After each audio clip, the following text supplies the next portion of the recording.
we're going to talk a bit about fact injection and how that kind of fix or the use case of it in generative AI space and how that's useful. But before we're going to talk about how that works, we need to talk about what is fact injection, so we can just talk about the same thing.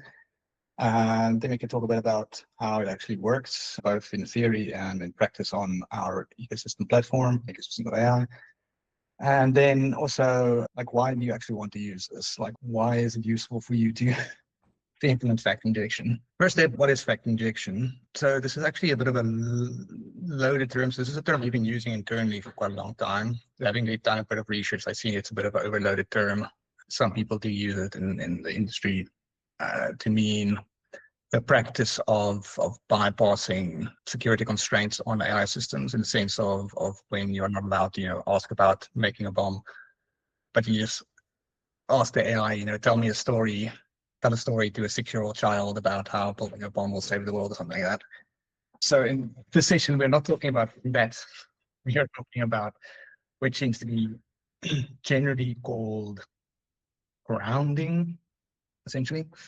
But it's a practice of essentially reducing hallucinations in AI. So AI models are built to be kind of understanders of language.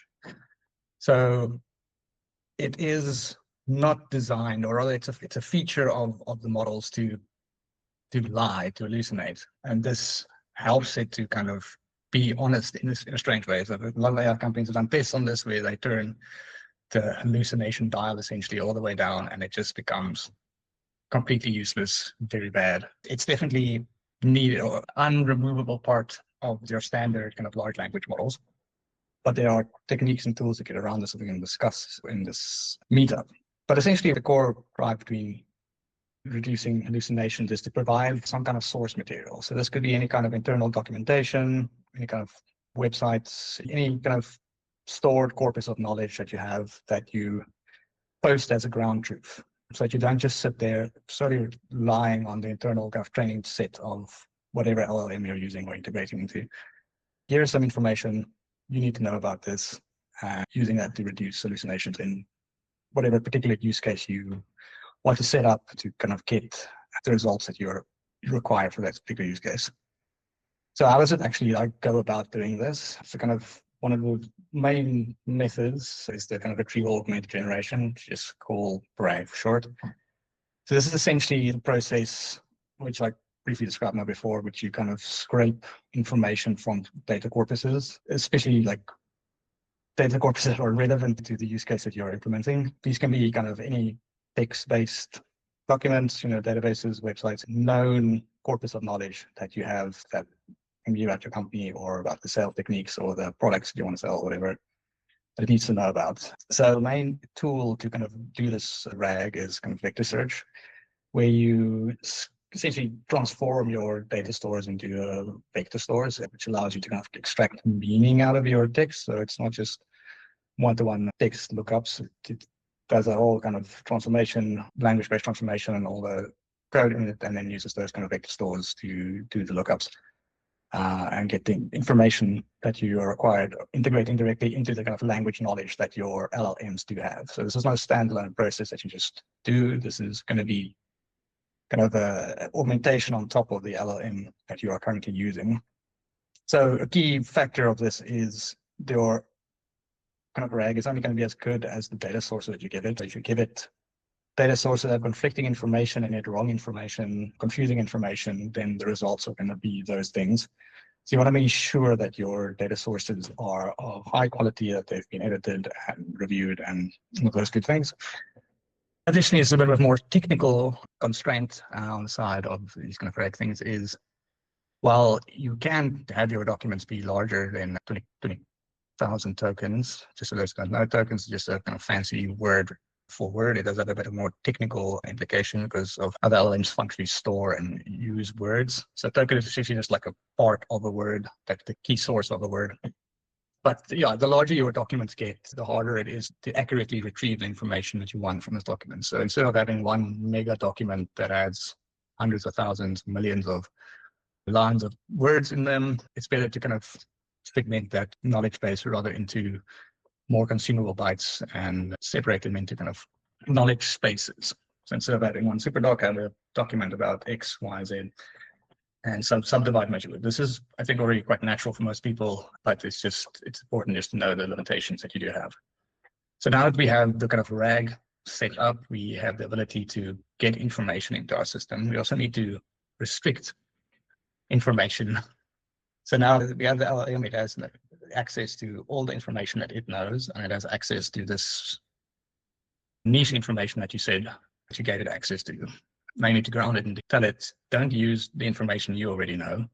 Use the information that I gave you. So you need to kind of restrict it, ground it that way. And then additionally, you can also give it kind of fallback instructions. So if it does get to the point where you don't have the information that the user is querying for in their call, they're saying you have a document about fish and they're asking questions about nuclear fission, then you don't want to necessarily give them an answer from a general wider LLM's knowledge base. You just tell them, this is outside of my knowledge, or I don't know, any kind of additional kind of wording to just tell them that this is outside of the scope of this particular agent. So how do you go about setting that up? So I'm just going to take you guys for a quick demo of how that would look in the ecosystem space.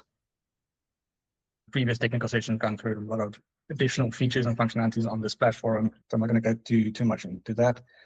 But if you get to your kind of main workbench page, we have this fact injection page right here. You can set up all your particular lookups and things that you're interested in. Actually, this one that I've done for this demo.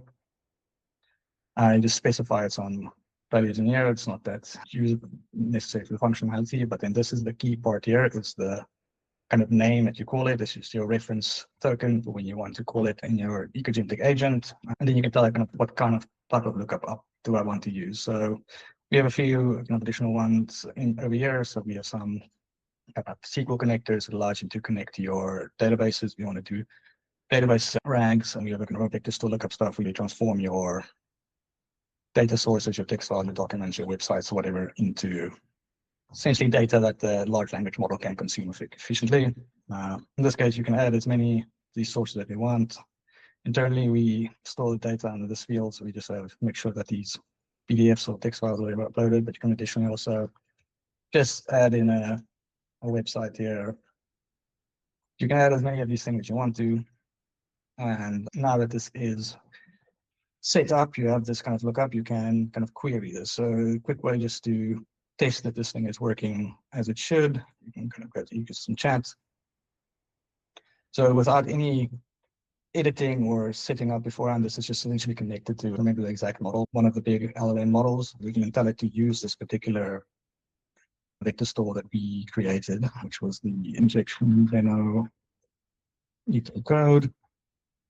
They tell it, use this fact injection, need you to run all those vector store generation stuff and limitation stuff and things. And now we can ask this queries that are going to be specific to this. So I can't remember exactly what's in this file. I think it's what's the core features of the system code.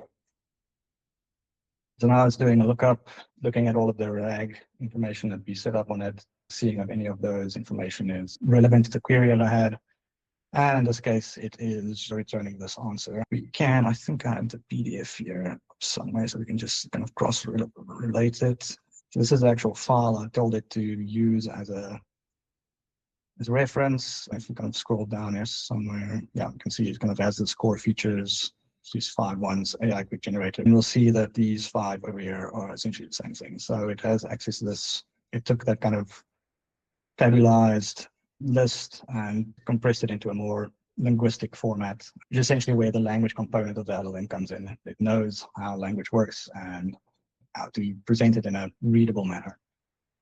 So that's great. Let's go back to the next, like why is, so now that we know how to do this, like why do we want to do this? So the first thing like we talked about is hallucination. Like that is a very bad thing. And there's been, obviously this number depends entirely upon how you measure what is a hallucination, what is not a hallucination.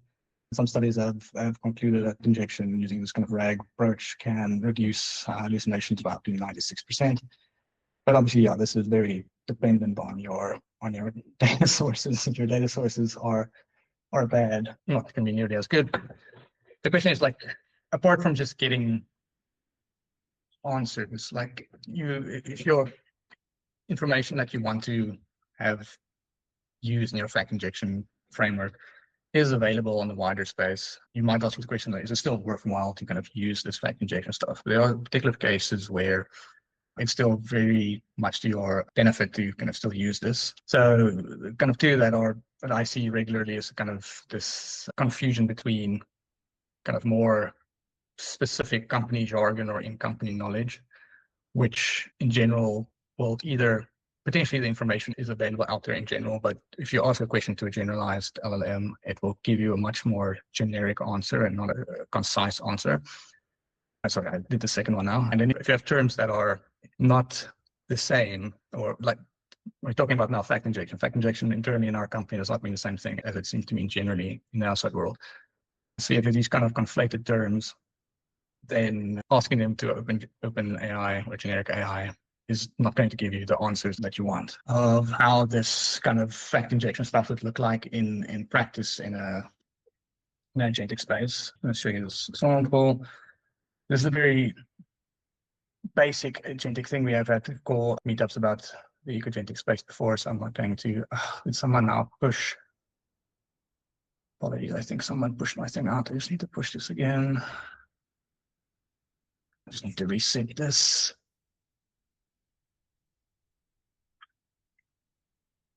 Ever.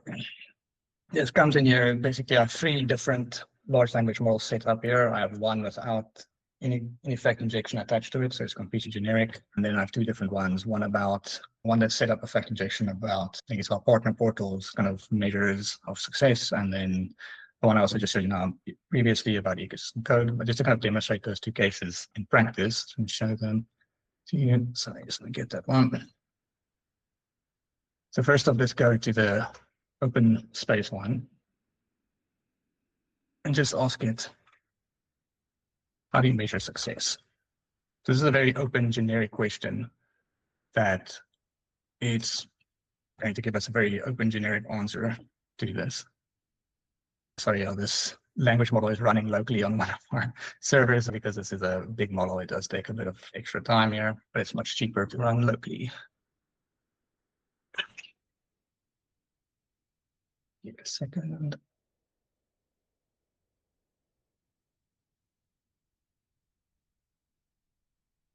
Let's add a demo effect here now. Here we go. This gives us a very generic answer. It just tells us, like, this is asking about success in general. So it's giving us very kind of generic, like, ways that you can potentially set about making a plan to measure success in some way or whatever. But this is not really what we want. In this case, imagine we are in a context where we are trying to get a very specific answer, but we are asking a general question. But if you are in a specific context, then measuring success will mean a very particular thing in one context and it does in another context. So that's why the large LLM can't give us a specific answer. Just going to go back to the previous case. But if you ask this now on our fact injected LLM, it's going to give us a much more pointed question, a much more pointed answer, since we set it up to have the particular information context that we acquire from it. And just ask this exact same question. It's just going to give us the answer that we potentially want. So if you are working in a particular space, then if your documentation will have the answers that you want in it, and the users can essentially query that knowledge base. So it's giving us an answer. It's very pointed. It's telling us about key performance indices and things like that. And this is the answer that is available, the kind of paraphrased answer from our data corpus. Similarly, the other side of this coin, a very specific question. Let's go back to the main phase. So I'm asking now a very specific question about one of our new products ecosystem code. So I'm asking, what are the core features of ecosystem code? So as a completely open large language model, with essentially information from the internet. Because ecosystem code is also a bit of a generic name that can coincide with a lot of other things. You see this generate back will ask us something. It's more talking about ecosystems in a generic fashion and kind of how to code for them. And it's also going to ask some clarifying questions, but potentially you can, with enough follow-up answers, get to the answer that you're looking for, but it's not really what we want. You can see it's like, give us a bunch of answers about things in generic, but none of this is particularly true. So none of this information is true about ecosystem code. You see also here, it's not quite sure what the question is. But then if we go back and we ask it for the particular fact-injected LLM with the information in it about ecosystem codes, kind of one pager, it will then give us an answer that is true and useful.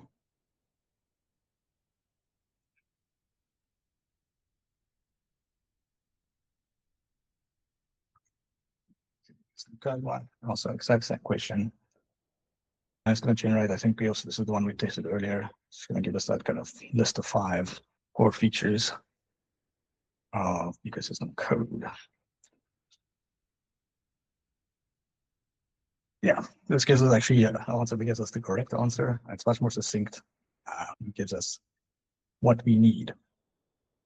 Yeah, so I thought this was going to be a bit longer. Turns out it's actually a much more straightforward concept to explain. Or at least I think it's a much more straightforward concept to explain than I thought before starting making this. Actually, what's nice, I like that example you created. It'll be nice to maybe create 1 or 2 others to show, even for the recommenders and that sort of thing. It's great to have that snippet configured almost like a module on its own.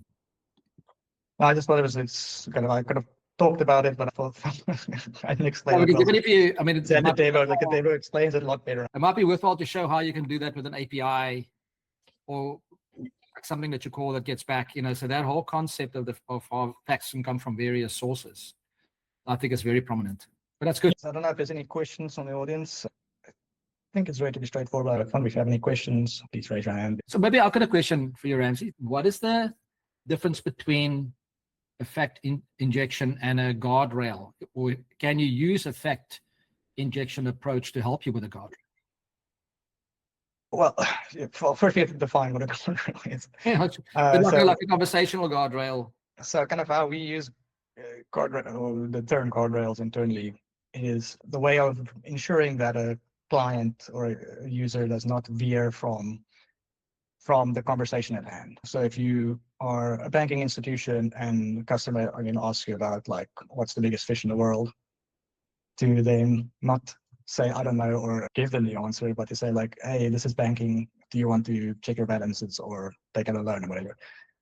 Where fact injection is just the act of giving information to your LLM for them to talk about. So the kind of the crossover there is adding this idea of if your customer has this, or your company has this corpus of knowledge, to say that this is the guardrail. So if you ever fall outside of this guardrail, I kind of touched on it before with the grounding. If they fall outside of the knowledge of the corpus, then instead of just telling them, I don't know, tell them this is a banking interface. So ask me banking questions rather, to kind of have this upsell thing. You can also be a bit more complicated with it when you introduce the kind of agentic environment into it, where you can then start looking at intent detection, things like that, which also is a whole different story that we did on previous. Fine. I think Brendan is going to stand up. Yes, Brendan, what's your question? I think it's actually similar to what was just asked around guardrails.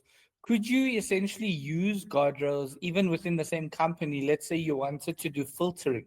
So let's say you have several teams that all access the company's financial data, right? And you've built a system similar to this internally, but you want to have guidelines that sort of dictate the finance team gets the full fact injection of everything.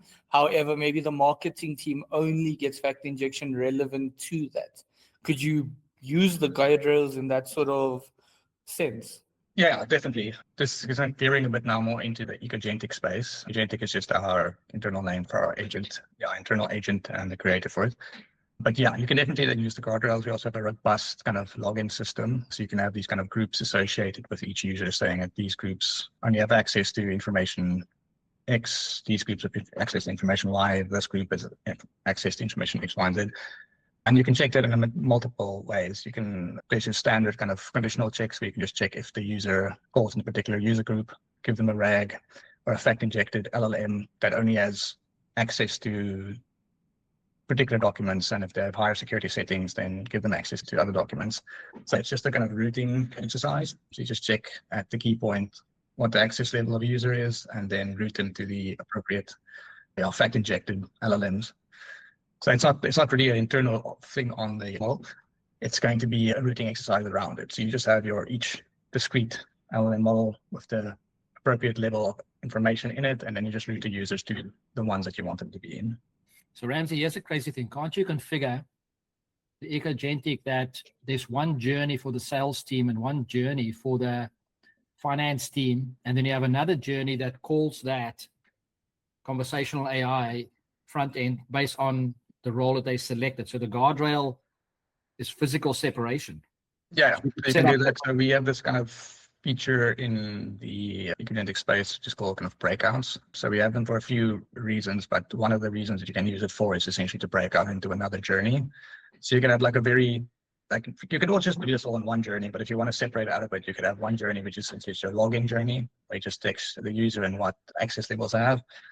And as soon as it has that, it just breaks them out into the appropriate journey with all the kind of fact-injected LLMs in there that are appropriate for that space.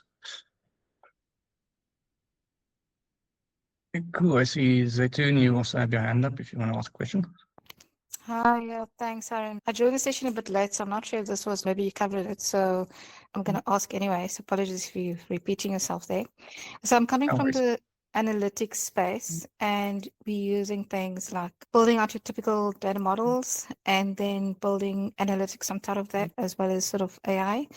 And that AI is more like your RFM models, or the traditionally known as RFM models, but more like the customer engagement going forward.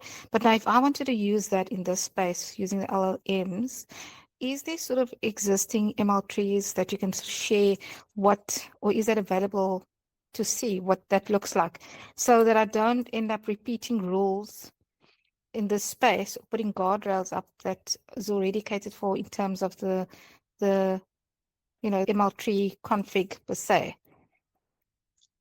I'll take a stab at answering this. Please correct me if I'm drifting off. I'll try and answer this as best I can.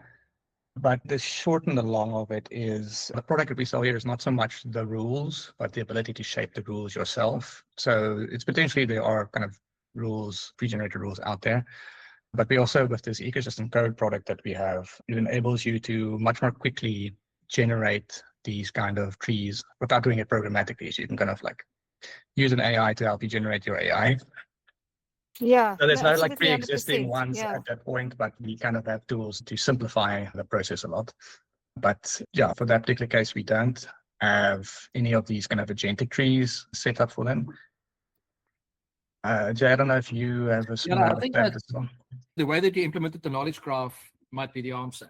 So that means that if there's a question, like we use it in maybe sales trees, when you ask, if a person has already asked a question about, let's say, one kind of device, then you offer them something else. So you can guide the tree and you contain it in one journey. So you can definitely configure a journey decision memory that maybe down one tree node, it will go to one kind of model, and another one it'll use a different approach or call a different API or get access to something different. So it depends on what is the specific business case.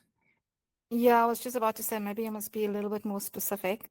So if you think of the traditional loyalty programs that most retailers have, right, like your Plex card, and then on that loyalty, of our, let's just say 100,000 customers, we've got our champions, we've got our, different types of identified loyalty labels based on your spend. Yes. And that RFM is your recency. When was the last you visit the store? Your frequency, how often? And monetary in terms of the value of your spend. Because sometimes you don't get frequent buyers. But high volume, high value.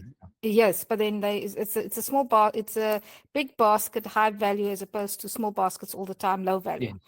So based on the models within analytics, we would work out, for example, on a loyalty, you'd want to look at what you would punt to your high Value versus frequency. value business customers, as opposed to your mid, big spend, often spenders, but small basket, and then your lower end baskets. Yes, So yes. now, based on that, there's a set of rules that gets built into it in terms of Yes. time, what is considered recency, what is considered, the band, the monetary band, and so forth and so on.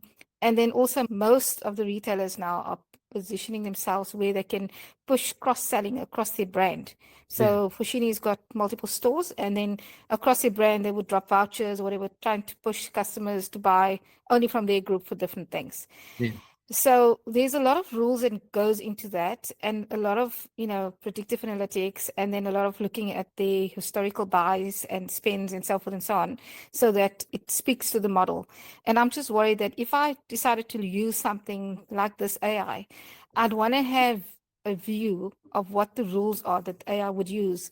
So number one, it doesn't make a mistake in the Yes. sense of it, it just goes off on a tangent, something else, and it's not really looking at what I'm hoping to use, or that I've already built that rule in and it can ignore that, and rather than give me predictive analytics as opposed to reactive based on post sales. So the only way to view that, and I'm talking now from a client as a consultant client for offering the services to clients, they often want to know, what is the technical makeup? What are the rules that How do you do it? Yeah. how do you do it from a governance? Because those are the things that I want to know. What is the governance Yes. around this? So we speak guardrails technically, but I mean, speaking to someone at exec level, they're going to be like, what is the rules? What is the governance that you're applying when using this? And that's really what I'm trying No, to. listen, great. Okay. It's something that we grapple with all the time to find good designs for. And I can give you an approach that we've used. The first thing is that we fundamentally separate anything that is deliberate rule-based, and a bit like Ramsey was saying around the fact injection, when you have to go find a value, a customer's balance, go find the number of times they visited a store. Those are facts that you definitely do not want, not even a regression or something to make up, because you want to get the raw value that is an accurate number that will then be used to either guide, decide, or might be then downstream be applied in some model. Correct. The next one we use is we often use heuristics. So that means you could set up raw rules by taking data and train a model on it. And it could be dynamic. So that means the model could run tests of, let's say I want to experiment with when there are high frequent buyers and I want to sell them a certain kind of product. Can I maybe recommend a certain discount at a certain store to see if I can shift their behavior to become high value?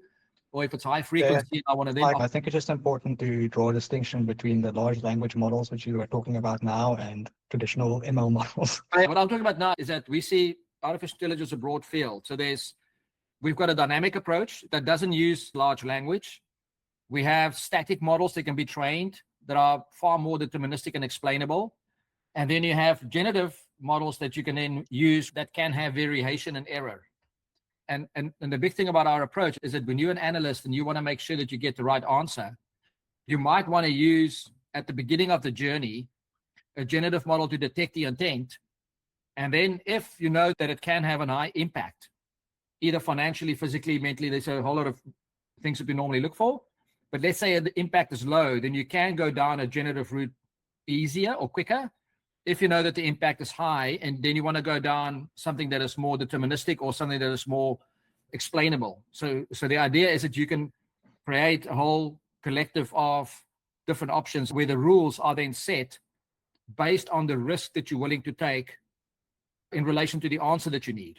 Because if the answer is upsell or cross-sell or retention, or you want to drive whatever the campaign is.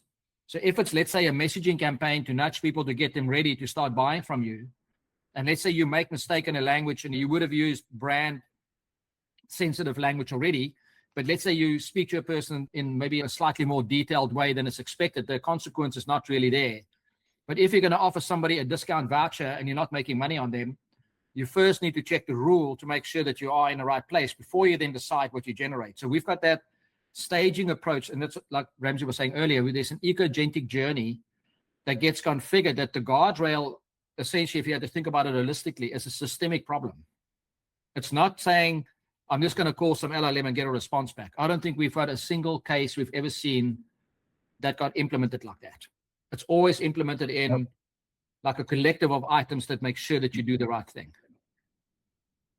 I think what's also maybe just useful to mention, like especially when it comes to these kind of ecogentic or agentic journeys, is approach should be used a few times. That seems to be quite useful. Is you kind of have two tracks. You have your open track, where you say it's going to be a more informational space where customers can ask questions, get information, and it's a lot more open flow, and it's not as constrained there. But then we have this concept of intent detection, where then once the system realizes the customer wants to do something very specific, like engage a feature that your company can do for them, then it goes away from this open space and it's completely on the rails. Then it's just, you asked me what was the last, I realize you want to get your order, and I'm going to run an API call to hit the database to see what was the value of the last order and return that value to you.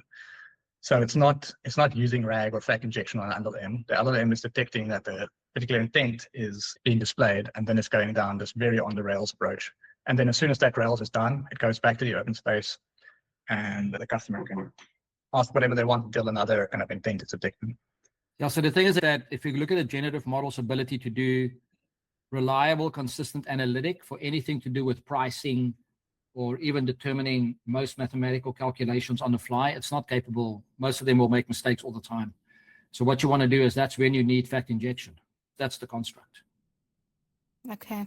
And just to clarify, fact injection in the analytic world, I mean, we've got data models on which we sort of ingest data from sources, and we've got those data models, is using that as our facts for this, correct? So if you want to know if the person is at a certain age and they can only be sold a certain product, if they have a certain amount of spend they've done in the last month, whatever it is, those are facts that you cannot get models to make up for you. You want to make sure that you know exactly what you work with. So now I'm just asking this from a positioning perspective, right? If this was for my tech team and end up querying the database, and I put this tool sort of just above the model where they're able to then ask these technical questions with a caveat of give me a model or interpret the facts, but with some kind of forecasting, whatever capability it has based on the questions, or the tool itself rather, it would sit at that level. So I'd have my main sources, my facts, and then I'd have the AI above that layer. But now if it's for my end users who are a lot less technical, and I don't really want them to see AI as what the AI is that we're using, and sort of build it into, and I want to stay tool agnostic here. So let's just say we've got a warehouse, and then we've got our reporting layer built off of that warehouse, which is consuming the models, underlying models. And then we've got measures that are built on that tool set, a reporting tool, whether it's dashboards or reports. Is this AI agnostic to be able to plug into that level of reporting, so that I can have an end user put in layman's terms, you know, give me the sales for last quarter, although I do have slices and filters, but 90% of the time you have lazy execs that don't really want to learn a tool and just ask a quick question. Is this able then to give me both factually based on the model, as well as where they ask things like forecast? Does that capability, it is my expectation of I can plug it in on those two entry points. Will it work? So we're going to see that you need to separate, and especially when you deal with clients, two fundamental vertical pillars in your architecture. One is you have an inside reality of your company, and that, like you were describing, you might even, if you think about like forecasts, if you run an ARIMA model or whatever it might be, and you have something that has been approved by the finance team or by somebody that knows that, yes, we can commit to these numbers, those are run in the context of your existing practice of managing maybe your analysts or your data science, and they have a set of outputs that they produce that sit in a data source. What we see is that you don't want to, the tools that are used by the analysts are fundamentally different than is used by the person that services the customer and the customer, if you have to think about it in those layers. So the second pillar is then broken distinctly into two layers. One is, if I'm a call center agent, or I'm somebody that sits inside a retail store or something, and there's some kind of glass that I'm looking at, like a terminal or something, and there's a question that's being asked, and I want to recommend something to a staff member to speak to a customer, we do our clients do a lot of those kind of projects where what will happen then is that it needs to interpret the numbers. You might want to ask a question about how many times the customer has spent. Tell me what the average spend is in shoes or in whatever the product is you're looking for. And it needs to then translate that into a query that gets the data, bring it back, and then give it to an employee that can look at it, see how it did it, and then give it to a customer. So that means you still have some kind of human accountability, but it's customer facing. The last layer, the moment you put it to customer, then I think the game changes significantly. Because now what you want to do is you want to be able to allow this free chat. What if somebody goes and they ask, well, what is the weather? And if it's hot today, I'm not going to buy this plate. Well, like some arbitrary, let's say like a completely arbitrary statement. How would you allow them to do that and just want to detect the nouns out of the words or whatever the intent is of the question? Is the question to look at the weather, or is the intent the question of buy? And then give them an answer that relates to that. Or what you want to do is the moment they then get into a point where you need to know that they've made the right decision, you force them to only click a 1 or 2 or a 3 or some number or some word, and you force them.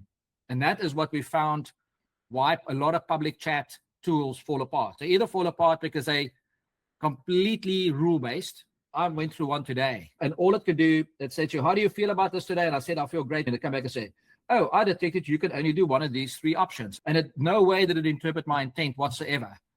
And that's what most of these tools do. So what we do is we have this intent detection. So if you detect that they want to, let's say, buy, or they want to find a number, or they want to check a forecast, or whatever, initially when you start, a very narrow number of those in your focus. So people can ask it in 10 different ways. And you'll then detect if people are trying to mess with this, because that's what we found. As soon as people see there's a chat, they're trying to mess with it. They ask questions that are not relevant, and they ask questions that you might not have thought about. And you want that to happen typically during your early test. I think the rules of how you test and what you decide is quite different than if you got staff assisted and then customer assisted, and then if you got for the tech or the analyst team. So I'm not sure if you're already organized like that, but that's kind of how we normally split it up. Yeah. To some extent, yes. That's my political answer. Yeah, but no, you're spot on there on the money. End users love doing UAT for us even after we've deployed something. It's like an ongoing.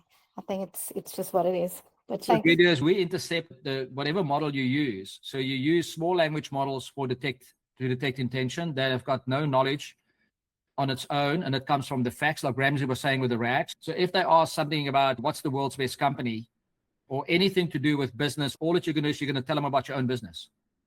If they ask about sport, you're going to say to them, I love sport too, but can I tell you about what we sell?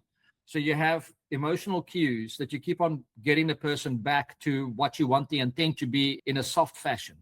Where if you do it for employees, you don't really do it like that, because you know that they know they're being tracked, and whatever's happening with them is quite different. So you don't have the same problem with your own staff necessarily, even though sometimes we have seen some weird things coming through. Yeah. Thank you so much, Ramsey, for presenting, and Jay as well for joining in the discussion. Thank you so much to everyone who joined. We'll be back next week